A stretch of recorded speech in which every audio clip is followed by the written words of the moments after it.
બહુ મારાઓ કરી છે, મેં બહુ અનુષ્ઠાન કર્યો છે, હે ને?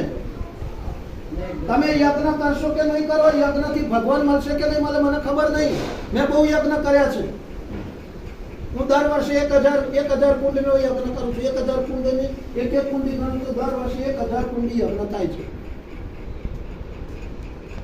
પણ મહત્વની વસ્તુ એ છે કે 5 મિનિટ રાત્રે ઘરના બધા ભેગા થાવ, 5 મિનિટ સારા પુસ્તકોનું વાંચન કરો અને પછી સૂતા પહેલો, હે ને, સૂતા પહેલો ભગવાનને મનોમન પ્રાર્થના કરો.